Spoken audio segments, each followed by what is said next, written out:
Foreword by Justin Z. Martinez, son, witness, and carrier of the flame. There are moments in a life when stories stop being stories and start becoming keys. This is one of them. My father, Fred Martinez, was more than a black belt, more than a seeker, more than a man who brushed up against death and returned with something sacred in his chest. He was a paradox, wrapped in sweat-soaked cloth, and wrapped again in the silence of the cushion. A warrior who turned inward, a skeptic who saw angels, a laborer who brushed hands with the divine.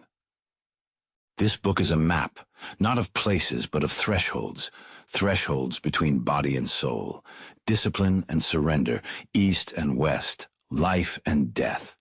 What began for him as a search for self-respect, in marriage, in money, in the mirror, became a lifelong descent through layers of illusion.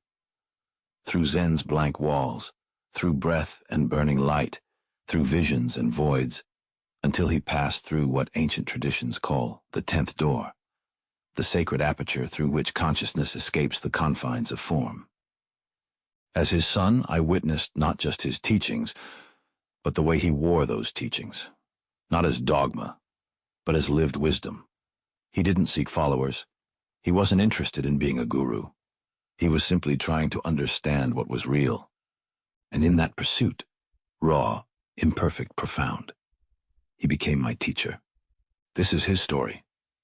But it's also a lantern for anyone who's ever questioned the nature of their pain, or wondered if the light they saw behind closed eyes was something more than metaphor. Walk gently, reader, and look closely.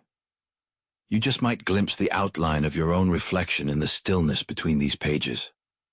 Justin Z. Martinez. Chapter 1. The Gi and the Ghost.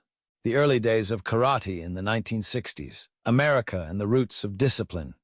The dojo floor was worn smooth, but not from time, from impact. Footfalls, falls, the whir of bare feet pivoting, the sudden silence after a kiai that hit the walls like thunder. This was 1960s New York, where karate wasn't a trend. It wasn't sold in strip malls or stitched into kid-sized uniforms.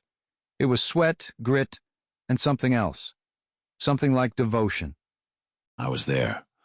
In a time when most Americans had never even heard the word karate, I wore a white gi that bore no patch, no flash, only the weight of tradition.